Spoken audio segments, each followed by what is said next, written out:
Desde la sede del Centro de Prensa Internacional del Ministerio de Relaciones Exteriores de la República de Cuba.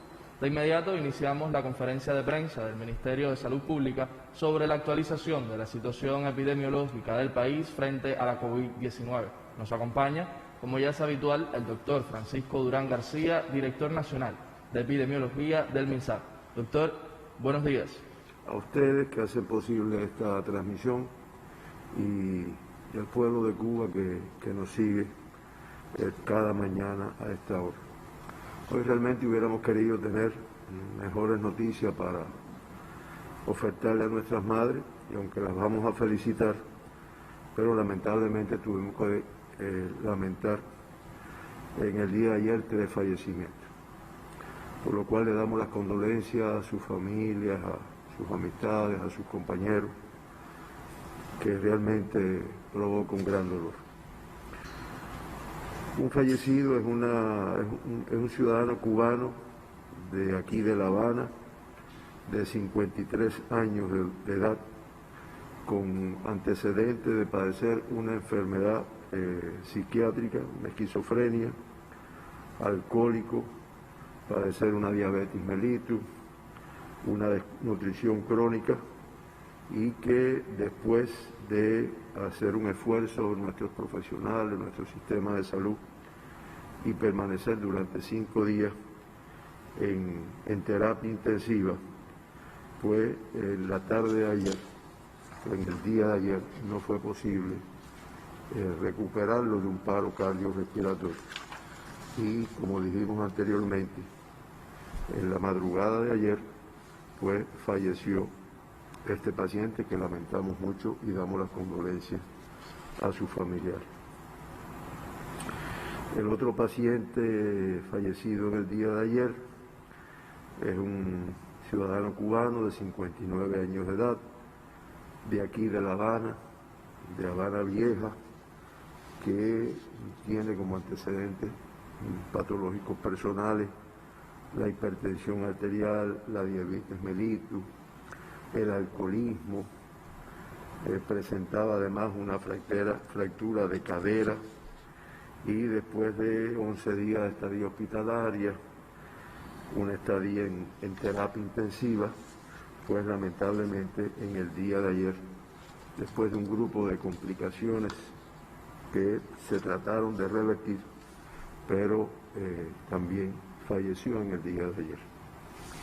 Y la tercera persona que falleció, y reiteramos nuestras condolencias, es un paciente masculino de 64 años de edad, de el municipio de Venezuela, la provincia de Ciego de Ávila, con antecedentes de una enfermedad pulmonar obstructiva crónica, la cardiopatía isquémica, diabetes mellitus, enfermedad cerebrovascular,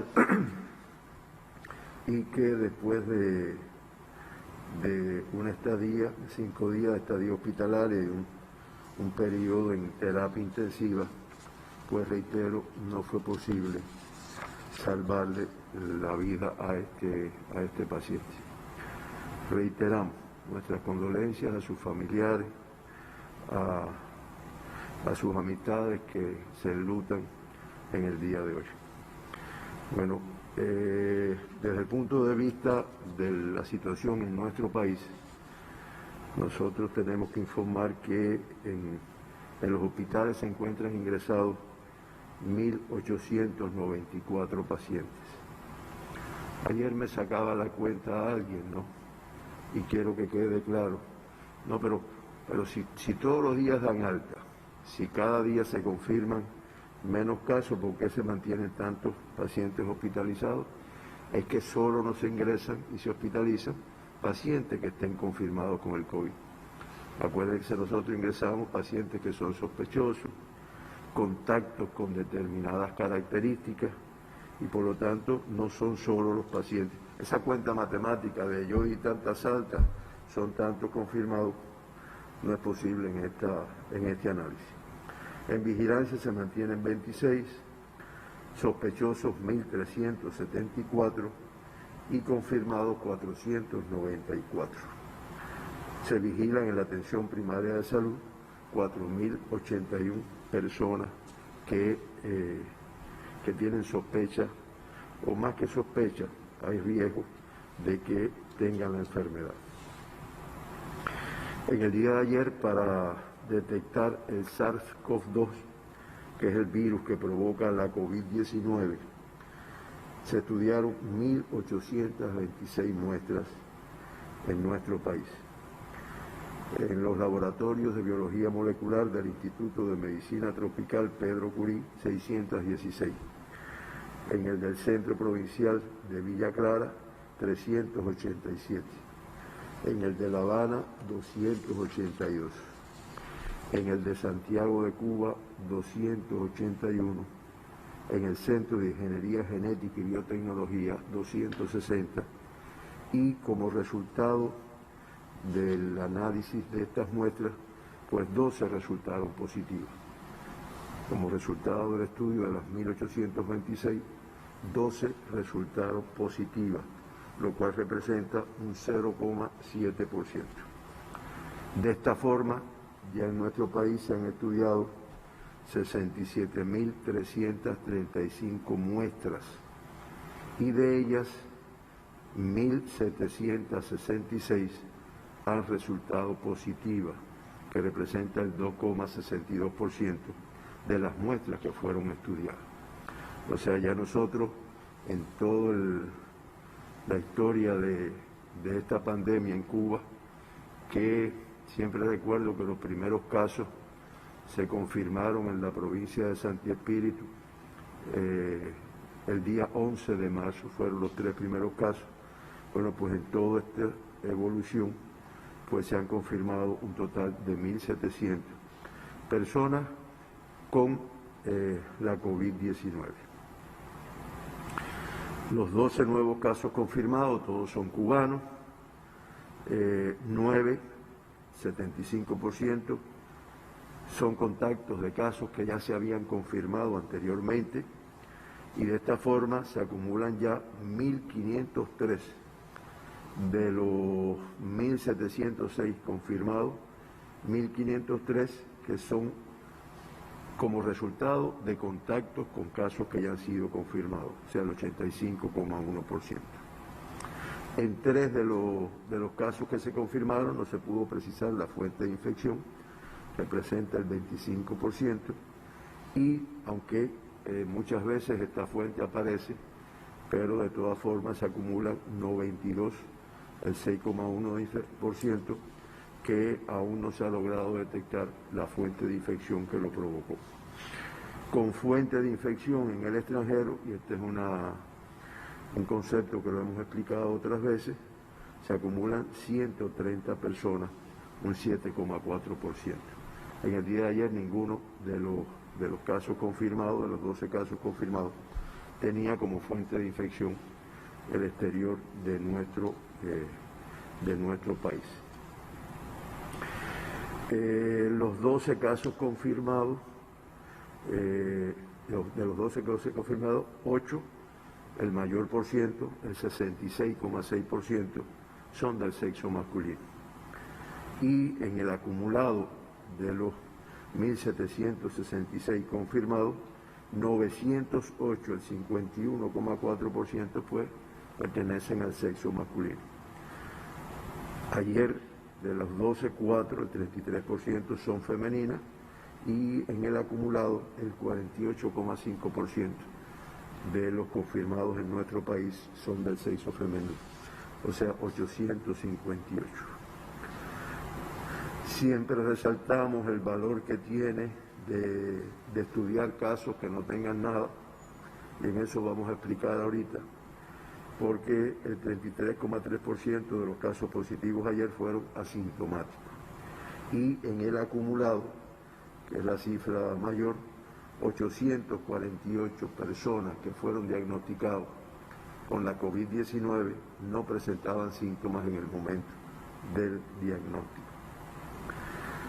Por grupos de edades, los más afectados fueron los menores de 40 años con 5, el 41,6, seguido por el de más de 60 años con 4, que es el 33%. La provincia con mayor número de casos confirmados en el día de ayer fue La Habana, en la cual se confirmaron 8 casos, el 66,6%.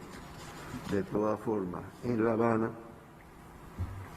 estos 8 casos se diagnosticaron, 2 pertenecen al municipio Playa y 1 pertenece al municipio de San Miguel del Padrón, 10 de octubre, Cerro, Habana del Este, Cotorro y Plaza, 1 de cada uno de estos municipios. Ayer también se diagnosticó un caso del municipio Bauta en la provincia de Artemisa, un caso del municipio Santa Clara en la provincia de Villa Clara, un caso del municipio Santi Espíritus de la provincia del mismo nombre y un caso del municipio de Ciego de Ávila de la provincia Ciego de Ávila. Desde el punto de vista de las tasas de incidencia de casos positivos hasta el día de ayer, pues como decimos en muchas ocasiones, el municipio especial Isla de la Juventud se mantiene en el primer lugar con una tasa de 50,4 por 100.000 habitantes. La Habana 39,5, Villa Clara 27, Ciego de Ávila 20,8, Matanzas 18,1, Santi Espíritus 14,6, Mayabeque 12,6, Holguín con 9, Mayabeque con 12,5, Holguín con 9, Holguín con 9, Pinar del Río con 8,7, Artemisa con 6,4, Cienfuegos con 5,9, Camagüey con 5,2 y como hemos dicho anteriormente, Santiago de Cuba, Guantánamo, Las Tunas y Granma se mantienen con tasas por debajo de 5. Algunas tan bajas como la de Granma con 1,5 por 100.000 habitantes. De los 1.000 se mantienen y me preguntaban que bueno, ¿cuáles son los municipios que no han tenido casos confirmados de COVID-19?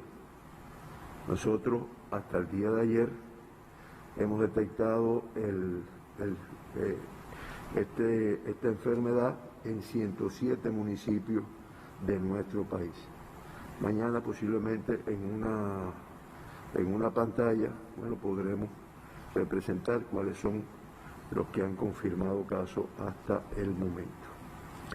Ahora, al día de hoy, de los 1.766 pacientes diagnosticados con la enfermedad, 468 tienen una evolución clínica estable. O sea, el 98,8% de los pacientes que se mantienen activos en nuestro país, y reitero, porque esos datos nos los llevan bien, nosotros hoy tenemos 494 casos activos, que siempre decimos que son los pacientes confirmados que se encuentran ingresados hasta anoche a las 12 de la noche. Por lo tanto, ahí no se incluyen las altas, no se incluyen los fallecidos, no se incluyen los que se evacuaron, y esa es la cifra que nos da. Por lo tanto, el 98,8% de los casos activos presentan una evolución clínica estable. Estamos hablando de 488 personas. Lamentablemente, y en el día de hoy, lamentamos el fallecimiento de 3 pacientes, acumulamos un total de 77 fallecidos. Eso nos da una letalidad de un 4,4%. Están los 2 evacuados, que siempre reiteramos, y 1.193 altas acumuladas, 53 en el día de ayer, Eso es el 67,5% de todos los casos que se han diagnosticado en nuestro país ya han sido dados de alta, se han incorporado a su vida o se mantienen en vigilancia restrictiva en su domicilio. Desde el punto de vista de la letalidad, que es de 4,4%, solo decir que en la región de las Américas la letalidad es de un 5,94%, como hemos otras veces lo hemos dicho. Y Cuba ocupa el lugar número 13.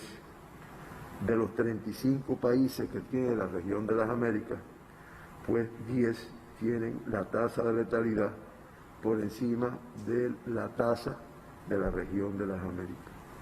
Creo que esta es otra pantalla que podemos ofertársela a nuestra población para que sepa cómo anda la región de las Américas. Se reportan en el día de ayer, en total, un crítico, 4 menos que el día anterior, y 5 graves, 1 más que el día anterior. Desde el punto de vista de las altas, pues, como yo dije ya, se han producido 1.193 altas y por provincias, las de mayor número son, vamos a dar la de cada provincia. En el caso de Pinar del Río se han dado 47 altas, en el caso de Artemisa 27, La Habana, con el mayor número de casos confirmados, ha dado ya 477 altas, Mayabeque 21 altas, Matanzas 90, Villa Clara 167, Cienfuegos 16, Santi Espíritu 81, Santi Espíritu 56, Ciego de Ávila 81, Camagüey 34, Las Tunas 12, Holguín 75, Granma 12, Santiago de Cuba 40, Guantánamo 14 y el municipio especial Isla de la Juventud con 24 altas acumuladas hasta el día de ayer. De esto solo señalar, hicimos el análisis que hay provincias que, como por ejemplo Granma, que ya todos los casos que ellos han confirmado pues han sido dados de alta hasta el día de ayer. Yo les dije que desde el punto de vista de los 8 pacientes que se mantienen en terapia intensiva, el crítico y los 5 graves. El crítico está hospitalizado en el Hospital Celestino Hernández de Villa Clara. De los 5 graves, 2 están en el Hospital Manuel Fajardo de Villa Clara, 1 en el Hospital Salvador Allende de La Habana, 1 en el Hospital Celestino Hernández de Villa Clara y 1 en el Hospital Militar Fermín Valdés Domínguez de Holguín. Sale el reporte de crítico para grave el paciente que se encontraba en el hospital, que se encuentra en el Hospital Celestino Hernández de Villa Clara. Al día de ayer, en nuestro país no se produjeron ni entradas ni salidas al exterior y por lo tanto se mantienen en Cuba 6.524 emigrados y 4.258 extranjeros, lo cual da un total de 10.782 visitantes. En casas de arrendamiento la cifra es muy similar a días anteriores, 941, y como siempre decimos, municipio de Santiago, Plaza, Centro Habana y Playa, en el caso de La Habana, son los que concentran el mayor número de extranjeros en casas de arrendamiento. En el mundo, nada tranquilo, 184 países se mantienen confirmando casos de COVID-19, un total de 3.898.658 casos confirmados. Solo en un día de ayer se confirmaron en el mundo 90.806, 274.290 fallecidos, 5.222 en el día de ayer y una letalidad similar a la del día anterior de 7,04. Ya más específico en la región, en nuestra región, la región de las Américas, pues con los 45.864 casos que se confirmaron ayer, pues ya se acumula 1.690.681 casos confirmados, el 43,4% del total de casos reportados en el mundo. Y con 2.800 fallecidos que se produjeron en el día de ayer en la región de las Américas, pues se acumulan 100.430, con una letalidad de 5,94%. Bueno, hasta aquí esa es la información que tenemos que brindar y no nos cansamos de reiterar nuestras condolencias a los familiares y personas allegadas de las 3 personas que lamentamos que fallecieran en el día de ayer.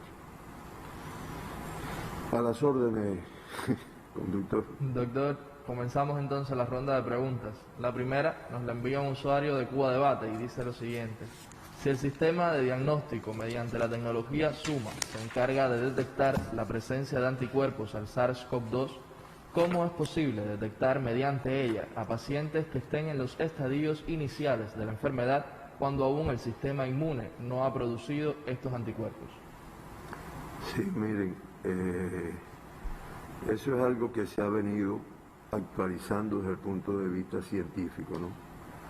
¿En qué momento hacer una prueba para que me dé positivo al COVID? Porque cabe el riesgo de que yo haga la prueba en el momento, como dice la pregunta, en el momento que no está en sangre detectable, no hay una carga viral como para que se encuentre, y realmente pues no en sangre o en otro tipo de muestra, porque aquí el PCR es en exudado nasofaríngeo. Sin embargo, recientemente, el 1 de mayo, la Organización Mundial de la Salud, la Organización Panamericana, emitió un documento que acumula los estudios que se han hecho en diferentes lugares del mundo, en laboratorios de diferentes lugares del mundo.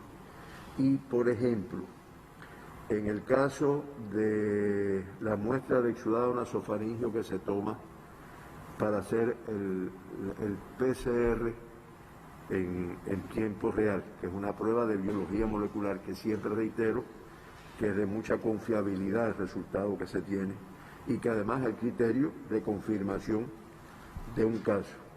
Se pensaba que se hacía detectable entre el tercero y el cuarto día de inicio de los síntomas. Sin embargo, los estudios han demostrado que incluso 2 días antes de comenzar con los síntomas, pues ya a la persona se le detecta estos anticuerpos. Y después el pico máximo es en el día de inicio de los síntomas y ahí se va manteniendo positiva, aunque va disminuyendo. Vamos a ver, Georgina, si tú me ayudas mañana y podemos poner estas gráficas para que nuestra población vaya adquiriendo cultura. Va disminuyendo hasta el día 8, día 10. Ahora, los test rápidos lo que detectan es, como muy bien preguntaron, son anticuerpos. Los anticuerpos es el mecanismo de defensa que tiene la persona para protegerse de algo que me está agrediendo. En este caso, el virus SARS-CoV-2. Entonces, estos anticuerpos realmente se empiezan a incrementar alrededor del 8º día y en el gráfico se ve perfectamente. Se vienen a incrementar alrededor del octavo día, hacen una curva entre el 14 y el día 15, lo más elevado, y de ahí empieza a disminuir. Ese es el IgM. Ahora, el IgG se incrementa también a partir del octavo día, lo que su punto máximo está en alrededor del día 16 o 18, y ya después se mantiene durante un tiempo un poco mayor como tal. Ahí la pregunta es, bueno, y estas pruebas que vamos a hacer, que ya algunas se comenzó a tomar muestras y otras se van a comenzar a partir del martes en una muestra representativa de nuestra población. Cuando digo representativa es que hay personas de todas las provincias, de un número importante de municipios, incluso hay zonas que son intrincadas. Pues lo que se va a realizar ahora en esta prueba es el PCR en tiempo real. Por lo tanto, es el que comienza a ser detectable incluso antes de que comiencen los síntomas de la enfermedad. Por lo tanto, es una población aparentemente sana que permite detectarlo como tal. Ahora, nosotros las otras pruebas, los test rápidos y el SUMA, que es una tecnología cubana, es un sistema de diagnóstico que tenemos en Cuba, bueno, pues realmente se incrementa, como yo dije, a partir de esos días. No obstante, ¿qué es lo que permite el estudio de las muestras con test rápido? Puedes detectar en una población silente, es una población, yo no estoy hablando de población que haya tenido casos, en cualquier lugar de nuestro país, y reitero, hasta en zonas intrincadas en donde a lo mejor ni tienen muy claro qué es lo que es el COVID. No, nuestra población tiene mucha cultura y tiene televisor en todos lados, así que eso no es el problema. Pero bueno, que no conoce. Y realmente es ver si en esos lugares se ha producido algún movimiento de casos positivos al SARS-CoV-2, o sea, con el COVID-19, que no se hayan detectado anteriormente. Y como es natural, si eso se detecta, pues ahí se va a hacer una intervención un poco mayor. Esta enfermedad, que muchas veces, como decimos, todos los días se aprende algo y se plantea que puede transitar incluso asintomática. Puede transitar asintomático. Y ustedes oyeron el porciento de casos que todos los días damos y el acumulado de personas que se han diagnosticado asintomáticos como tal.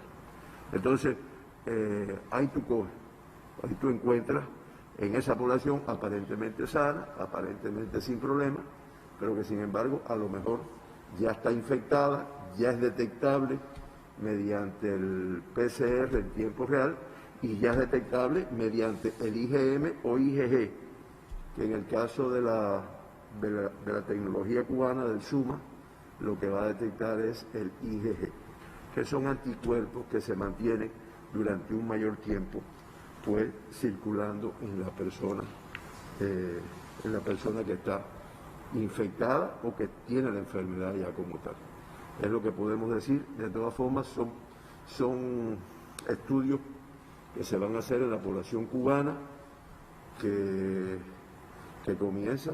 En la población cubana se han hecho varios estudios, pero así, de una forma tan masiva, pues se van a empezar a hacer a partir de la semana que viene, y lo que queremos, que es además lo que, por ejemplo, los chinos, que han logrado un cierto control, les permitió los resultados, lo que queremos es encontrar en poblaciones que no tienen nada casos, para esos casos ahí mismo aislarlo, ponerle su tratamiento y estudiar los contactos que pueda tener.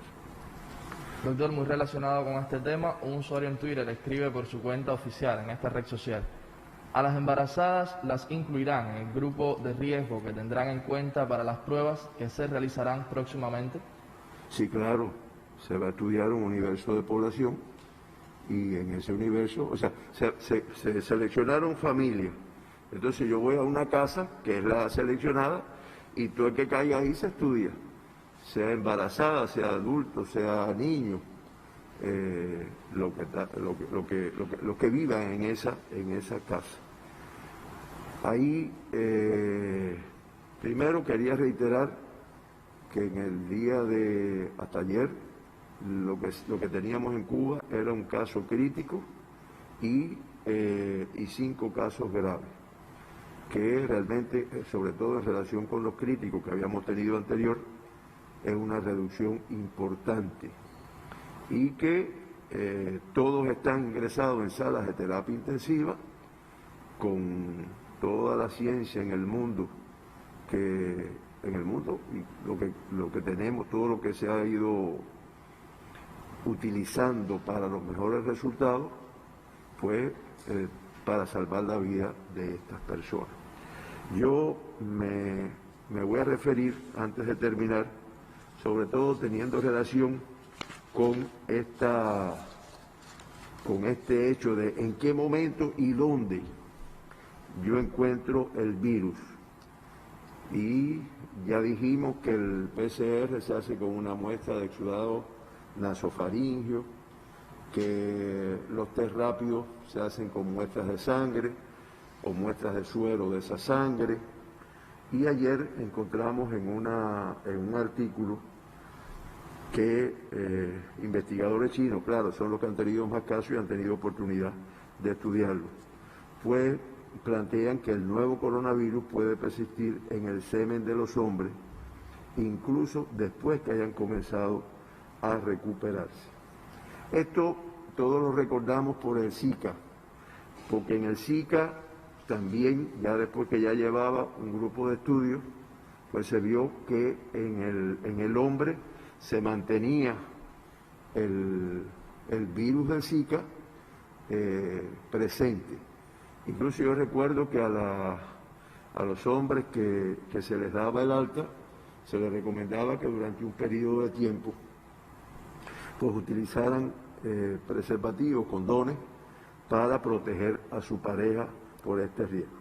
Bueno, pues en China han encontrado esta presencia del coronavirus o del SARS-CoV-2 en el semen del hombre.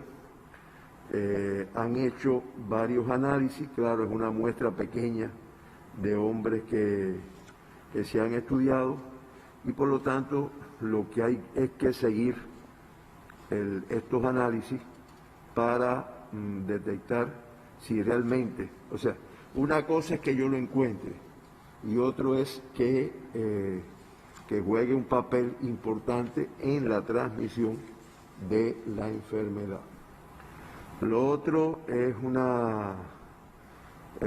análisis que también hacen científicos chinos sobre las características del SARS-CoV-2, porque muchas veces hasta uno mismo y la población en general se dice, bueno, ¿y por qué este virus ha cogido esta fuerza? ¿Por qué se ha extendido en la forma que se ha extendido? Que no es lo que hemos estado acostumbrados en los últimos años o en varias décadas como tal.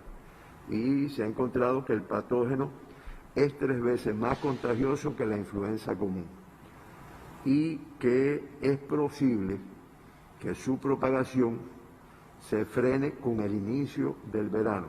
Claro, estamos hablando de países con clima frío, porque Cuba tiene la suerte de ser un eterno verano. Incluso se plantea que se transmite 1,5 veces más rápido que el SARS, que fue el otro coronavirus que causó una epidemia que afectó a varios países del mundo, que comenzó en China también, y 2 veces más que el síndrome respiratorio de Oriente Medio, el MERS, que como hemos dicho otras veces, ha estado más bien circunscrito a la península arábiga, que no se ha resuelto todavía. Hay algunos casos que se producen con esta enfermedad y es 3 veces más contagioso que la influenza común. O sea, esa es la razón, porque dirán, oye, mira que aquí pasamos la pandemia del H1N1 y sin embargo nunca ha habido esta gran alarma con el nasobuco, nunca habíamos visto estas medidas de restricción, que también la población dice, bueno, ¿y cuándo van a tomar las medidas de restricción en La Habana? La gente se refiere mucho a Centro Habana y creo que ya se ha explicado por el grupo temporal de la ciudad de La Habana, de la provincia de La Habana, se ha explicado todas las medidas que se han ido tomando desde el punto de vista de limitación de movimientos importantes en las zonas de La Habana, en las cuales se ha producido un mayor número de casos. Igualmente, ellos, teniendo en cuenta estas características del virus, pues insisten mucho, y de ahí la importancia de que no bajemos la guardia, que se produzca una segunda oleada o una tercera oleada, que hemos hablado aquí. O sea, empiezan a bajar, incluso China empezó de una manera importante la disminución de casos, y de momento ha tenido no un incremento, sino que ha detectado casos, pero fundamentalmente relacionados con casos importados, o sea que vienen desde el exterior. Por eso todo el mundo insiste en la necesidad de que mantengamos las medidas de restricción. El hecho de que tengamos 2 o 3 días y 6 o 7 días, 2 o 3 días que la cifra no es elevada, excepto el brote que tuvimos aquí en La Habana, en el Cotorro, pero que son cifras que las de junio vamos bajando, ¿no? Y realmente eso no quiere decir en ningún momento que hay que limitar las medidas de protección y de restricción como tal, aunque a veces no sean muy populares en este sentido. Ellos también se refieren a que es probable que su actividad disminuya con el aumento de la temperatura.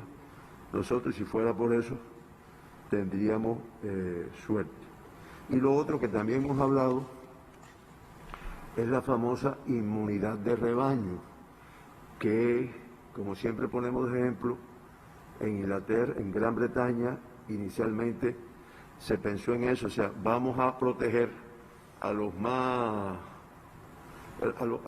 que tienen más riesgo de agravarse y morir con la enfermedad, y sabemos quiénes son: tercera edad, enfermedades asociadas, y que el resto de la población pues se enfrente a la enfermedad y que desarrolle anticuerpos naturales.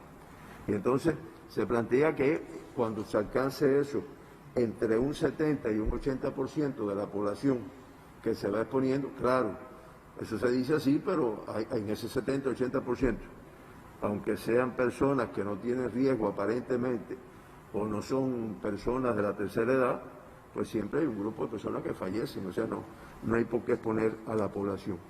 Pero tiene que ser entre el 70. Y ellos plantean que en algunos países de Europa pudiera estar en un 20 o un 25%. Por lo tanto, no es un análisis correcto pensar que vamos a dejar que la población padezca la enfermedad para que se vaya creando la famosa inmunidad de rebaño, porque indiscutiblemente lo que hay es que detectarlo temprano, aislar, hacer los estudios, poner el tratamiento y lograr que se logre cortar la transmisión de esta enfermedad.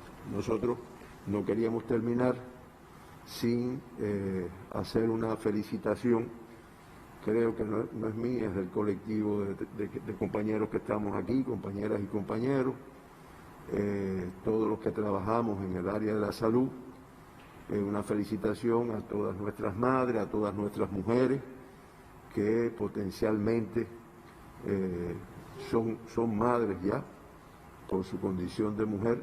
Una felicitación en el día de hoy, una felicitación revolucionaria que se la merecen.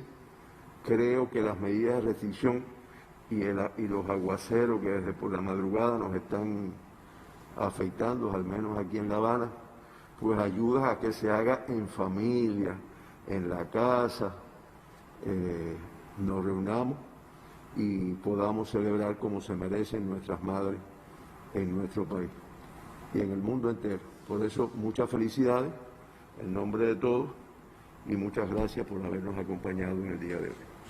El agradecimiento para usted, doctor, para los corresponsales por sus preguntas, para los usuarios de redes sociales y otras plataformas digitales y, por supuesto, para todos los que nos siguen. Nos vemos en la siguiente conferencia.